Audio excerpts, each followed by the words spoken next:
This is Nick. This is Jack. It's Thursday, the new Friday, April 6th, and today's pod is the best one yet. It's a T-Boy. You know, Nick, this Thursday is the new Friday. Literally. This Thursday is the new Friday, isn't it, Jack? And why is that? Markets are closed tomorrow in observance of Good Friday. Ipso facto, this is our last pod of the week, and you know what that means, Jack? Thursday is the new Friday. It's like we've always said. Good Friday. Best Thursday. Jack, what's our first story for the pod? There is a food fight happening on Wall Street. Yeti's Chipotle just sued Sweetgreen, and Sweetgreen stock dropped. It is a burrito bowl brawl. Yes, it is. Second story, what do we got, Jack? Twitter just told us its biggest secret. They published the Twitter algorithm. Algorithms, they rule the internet, and this is the first one we can actually see. And our third and final story, we have to talk about the anytime, anywhere economy. 3 p.m. golf, 2 p.m. manicures. Jack, what does that mean? The anytime, anywhere economy. We're all living in it. Yes, we are.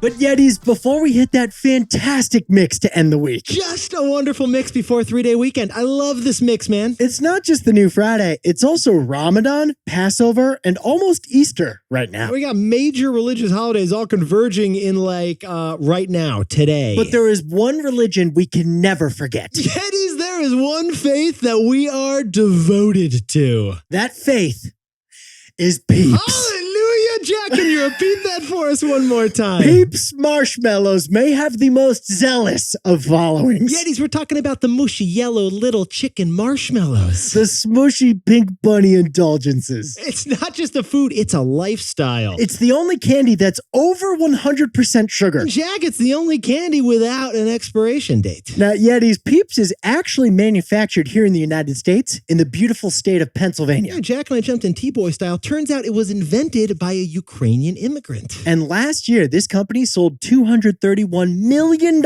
worth of yellow marshmallows. Yetis, we are talking about $250 million of marshmallow gummies, bunnies. And the Peeps, they're not just bunnies, they've multiplied like bunnies too. We checked out the numbers. Peeps is scaling across the economy like a soft SaaS software. There is now an official Peeps flavored Pepsi drink. There is now an official Peeps flavored pancake mix. There's Peeps popcorn, there's Peeps Play-Doh. There's Peeps cereal, there's Peeps sandals. There's Peeps lip balm, Peeps bubble bath. Jack, there is even a Peeps made Peeps official protein shake powder, man. Like a bunny, Peeps is not monogamous either. So, Jack, what's the takeaway for all our buddies who are probably cracking over a whole bunch of Peeps right now? It ain't spring until 3 things have happened. First, you see cherry blossoms in Washington, D.C. Second, you spill some relish on your skirt at a ball game. And third, you stuff your face with 5 Peeps. Yetis, whatever your religion. Yetis, whatever your food faith. Bless these Peeps. What's in our 3 stories? 15 years before this song, 2 boys from the Northeast met in a dorm. They had an idea that caused a cultural storm. It's the best one yet, but the best is the norm. Jack, Nick, that's it. I don't even think they need to practice. 50%, that's a fat tip. T-Boy City on your at-list. If you know, you know, cause we ready to go. We can't wait no more, so just start the show. Start the show.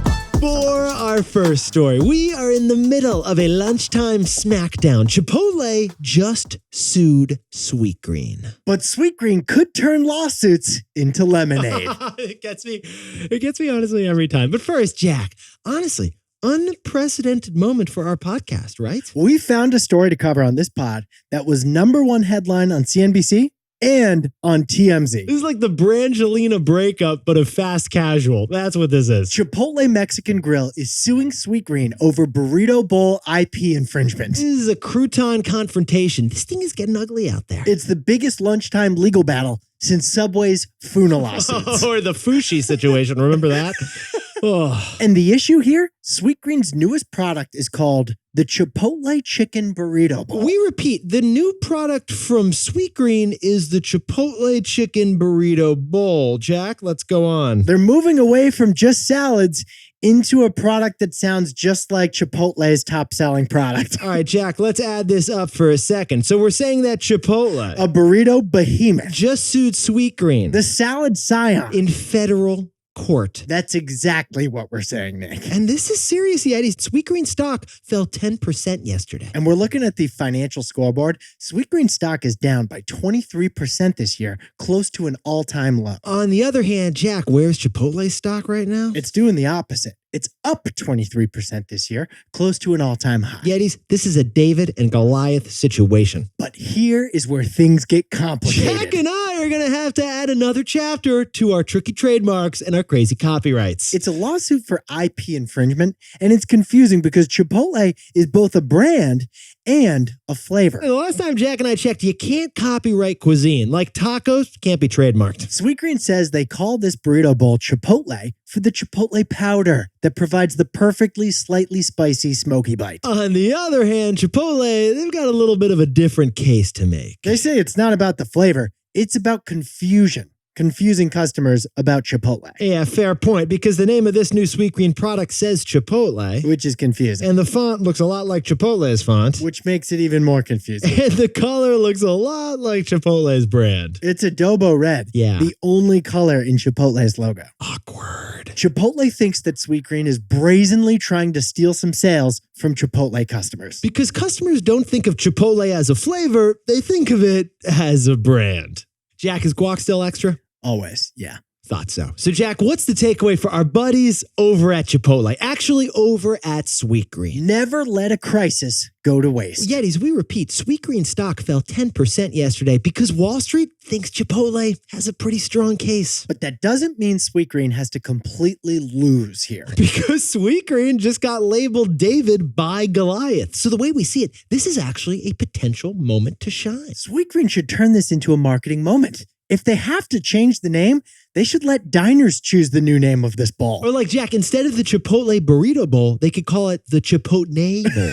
Is this Chipotle? No, it's Chipotle. Or they could even rename the product to the bowl that got sued by Chipotle. What would you like to have, Jack? I'd like the bowl that got sued by Chipotle. Yeti Sweetgreen is down 10% today, but culturally, it could be up 10% tomorrow. Because you should never let a good crisis go to waste. Sweetgreen, you should turn lawsuits into lemonade. For our second story, finally, a social media company revealed the secret recipe to virality. Twitter just opened up its algorithm publicly for everyone to see, and we have the 5 key ingredients. Yetis, we've all been there. Jack and I have been with you on this. You look fantastic. You got that cute top on. You're outside of like the Amalfi Coast. You take that perfect picture. You're with a puppy. It's all lining up. You think the post has potential. So you add some trending hashtags. You add the viral Taylor Swift track. Jack, what did you say the other day? A little bit of razzle dazzle, a little sprinkle dinkle? Yeah. You push post. Yes. And then what happens, Jack? And you wait for the likes to roll in. And then what happens, Jack? Nothing. Yeah, nothing. You don't get any likes on that perfect post. No razzle, no dazzle, no sprinkle, no dinkle. Yetis, there is a mystery to why no one liked your perfect post. We all know that question. Why didn't our perfect picture go viral? And the answer is the algorithm. Yeah, on social media, we all live by the algorithm and we die by the algorithm. The biggest secret in tech is that TikTok, Instagram, and YouTube, they rank your post and then choose how many people see it, and therefore how many people can like it. And those algorithms of the social media and tech companies are defended and protected like the Mona Lisa. But unlike the Mona Lisa, we can't see these. We can't see the algorithm. Yeah, the only people who can actually see the algorithms are the engineers. And unfortunately, those engineers have signed some pretty restrictive non-disclosure agreements. So the formula that decides online reach on the internet has been unknown until now. Until now. Jack, what's the news? Elon told the Twitter team to publish the algorithm to the public for everyone to see. For the first time, Yetis, we can now see the algorithm. And what does that mean, Jack? We can see the recipe for virality. So Jack and I were curious, what is the Twitter algorithm telling us? Well, Akash Gupta, a product manager, translated that Twitter code into what the algorithm likes and what the algorithm hates. And here are the top 5 takeaways of his translation. Number 1, Twitter now loves photos. Yeah, Twitter loves pics. If you tweet something with a photo or a video in it, it's going to get double the reach compared to a text-only tweet. Yeah, we know what you're thinking. Twitter used to prefer text, but now Twitter is trying to look a little bit more like TikTok, a little bit more like Instagram. All right, number 2 takeaway about this algorithm. Twitter loves likes. Like nothing boosts a post in an algorithm like likes do. You could get retweets, you could get replies, you could get comments, doesn't matter. Likes are the best. Likes are key. Takeaway number 3, the Twitter algorithm doesn't like links at all. If you tweet out a tweet and you've got a link in there like we tweet out our podcast episodes, it's going to get suppressed. The tweet gets suppressed because the algorithm hates links. Twitter takeaway number 4, Twitter's algorithm can be completely arbitrary. In fact, any algorithm can be arbitrary because people decide what's in an algorithm. For example, tweets with the word Ukraine were getting punished by the Twitter algorithm. But in February, tweets with the words Elon Musk were getting a huge reward by the algorithm. Which leads to the 5th and final and biggest takeaway of Twitter's algorithm of all. What is it, Jack? Twitter Blue. If you have Twitter Blue, you get a huge bonus. You get a Twitter Blue bonus. It's like Twitter holds your tweet hostage until you get Twitter Blue. If you pay the monthly fee, your tweet will be seen. If you don't pay the monthly fee, nobody's going to see your tweet. Elon's basically holding your tweets ransom for $8 a month. That's the deal. So, Jack, what's the takeaway for all our buddies trying to go viral on social media? The next pressure on social media is for tech transparency. Yetis, Twitter posting its algorithm publicly, that could lead to pressure on other companies to follow. Because what gets seen and not seen hugely depends on a secret algorithm. Sharing that secret algorithm enlightens the public and keeps the platforms more accountable. Now, there could be a downside here. You're probably going to see tweets that are catered clearly just to like crack the algorithm. Jack, we're going to see a tweet tomorrow that's got no links, 6 photos, and absolutely definitely doesn't say Ukraine. Exactly. Yetis, the tech industry is so powerful, though. Some transparency could actually help get critics off its back. Transparency would make users happier, make regulators more comfortable, and make platforms more responsible. So the way we see it, now that Twitter's opened up, there's a little bit of pressure on Zuck, YouTube, and TikTok. It's time to get transparent. And now a word from our sponsor, Robinhood. 1934, great year for our nerves. That's the year the FDIC got into the deposit insurance business. Since 1934, no depositor has lost a single penny of insured funds due to bank failure, according to the FDIC. That's why Robinhood has partnered with FDIC-insured banks to ease your nerves. Robinhood's Cash Sweep program protects your cash up to $1.5 million at FDIC-insured program banks. The same cash that could generate 4.4% APY with Robinhood Gold is also insured by Uncle Sam. Terms apply. To get started, go to Robinhood.com/TBoy and get your first stock for free. That's Robinhood.com/TBOY. Certain limitations apply. All investments involve risk. Robinhood Financial LLC, member SIPC. Robinhood is not a bank. For our third and final story before the weekend, new thing that Jack and I just got to talk about with you, Yetis. The anytime, anywhere economy. It's great economic news because the rigid 9-to-5, that was hugely wasteful. Now, Yetis, last month, Jack and I noticed a New York Times article that reported something that we kind of knew already, but we didn't know it this well. The pandemic has made us all way more flexible with our hours. Okay, but these details were kind of shocking. We aren't just having more fun on weekends. We're also having more fun during the week at alarmingly cool levels. Get this. One example, golf. Compared to pre-pandemic, golf courses are 4 times busier on weekday afternoons right now than before the pandemic. Sorry, I was just getting us a tea time. Secondly, according to ClassPass, the most popular time for salon appointments these days, Jack, what was it before the pandemic? It was after work at 6 o'clock on weekdays. Okay, but Jack, what is the most popular time to get a mani-pedi these days? The middle of the day, noon. Because you got flexibility for work. Yeah, these yogis are attending 12 noon vinyasa flow classes and you're actually staying for Shavasana. You're not ditching pre-Shavasana to sprint through the locker room and get back to your desk before your boss sees you. No, you are not. Yetis, this is an enduring pandemic change, whether you're working from home or whether you're working from work. Flexibility means we have the anytime, anywhere economy. Now, Yetis, here's what Jack and I found fascinating about this story. There's a funny switcheroo happening right now as well. Yeah, there is. You're leisuring during typical work hours more, but you're also working during typical leisure hours more. Here's what we're saying. Pre-pandemic, we lived in the peak off-peak economy, like 9 to 5, right, Jack? 9 to 5 was for work, and after 5 and weekends, that was for fun. But then remote work, it busted the rigid 9 to 5 schedule. Even if you're back at the office today, you probably have more flexibility. Yeah, you do. But an interesting side effect of this phenomenon was noticed by Microsoft. And what did Microsoft notice, Jack? 28% more work is happening outside of the typical 9 to 5, either before 9 or after 5. So you can get your nails done at noon, you can hit golf balls at 3 p.m., but then you're making PowerPoint presentations after dinner. 28% more fun is happening within the 9 to 5, but 28% more work is happening outside the 9 to 5. Besties, work, it's spilled into your leisure time. We hate that. But leisure,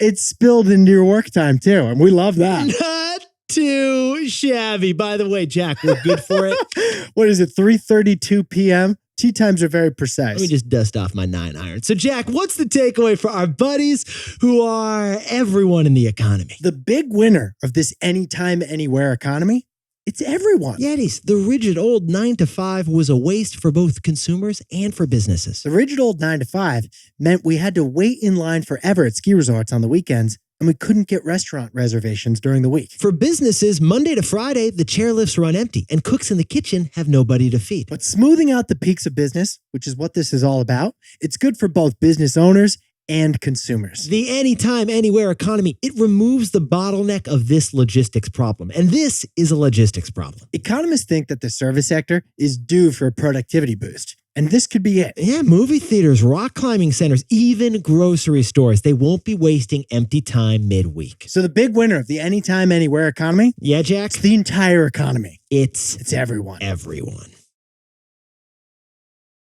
Jack, can you whip up the takeaways for us before the 3-day weekend? Chipotle is suing Sweetgreen for IP infringement. But never let a crisis go to waste. Sweetgreen could turn a lawsuit into lemonade. For our second story, Twitter's algorithm is open source. It's the first time we can all see the secret to virality. The next pressure on social media, it's tech transparency. And our third and final story, thanks to more flexible work, you can get a mani-pedi on Monday and play 9 before noon. The winner of the anytime, anywhere economy, who is it, Jack?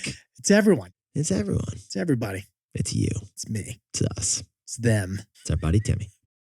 Now, time for the best fact yet. This one sent in by Jack and me because we just wanted to whip up something for you before the weekend. Oh, my omelet. We have an update on the eggflation situation. We got a fix to the frittata fiasco. Well, it's Easter on Sunday. And like Easter eggs, you know, you paint the eggs, you hide the eggs, you find the eggs. But the biggest trend this year for Easter isn't Easter eggs. What is it, Jack? It's Easter potatoes. Yeah, get these numbers, Yetis. The price of eggs is up 55% since last year. Meanwhile, the price of potatoes, they're up just 6%. That's it. Therefore, ipso facto, why would you waste all that money on painting eggs when you could paint an adorably huge potato? Just paint a dozen potatoes. Your kid's not gonna know the difference. A potato. It's basically like an awkwardly obscure-looking egg. And we checked. Turns out the Pope, he appreciates potatoes too. Can't crack a potato, and you can't crack a peep either.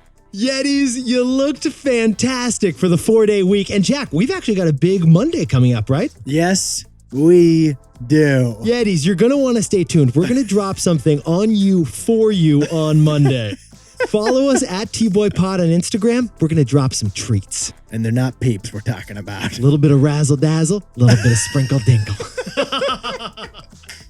Nick and I will see you Monday. Can't wait.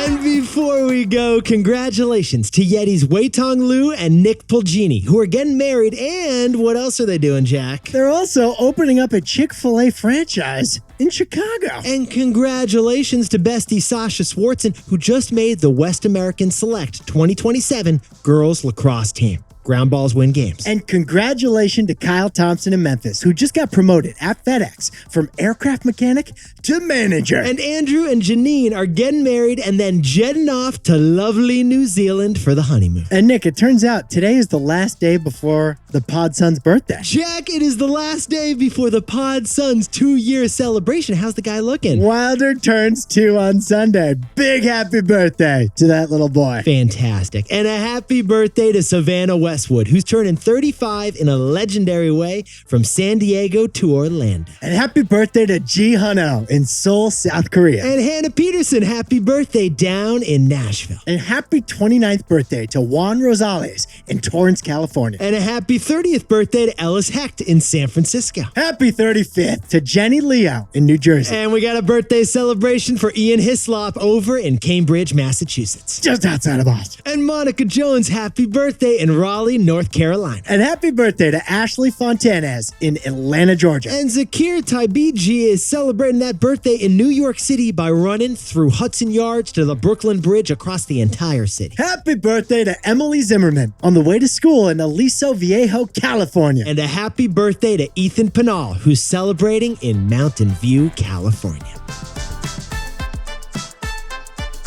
This is Jack. Nick and I both own stock of Chipotle, and we both own stock of Robinhood. And now a word from our sponsor, Robinhood. Would you like more? More hand cream, more french fries? Jack, would you like more weekends? Would you like 18 times more of all those things? Well, if you sign up for Robinhood Gold for $5 a month, your uninvested cash grows by 4.4% per year. That's 18 times more than the average bank savings account rate, according to Bankrate as of January 25th, 2023. Terms apply. With 4.4% APY, your uninvested cash literally grows. Like, you can still use your cash anytime for anything. Then spend that extra cash on 18 times more french fries. To get started, go to Robinhood.com/TBoy and get your first stock for free. That's Robinhood.com/TBOY. Certain limitations apply. Rate is subject to change. All investments involve risk. Robinhood Financial LLC, member SIPC. Robinhood is not a bank. I like this sprinkle dinkle. That was brilliant call by you. The first time you said it, I don't know if you remember, you went a little bit of razzle dazzle. Like this sprinkle dinkle. Like you said it like you were, Barnum and Bailey. Like you were about to like open. It was like you were opening Cirque du Soleil. It was like an enchantment kind of. It was like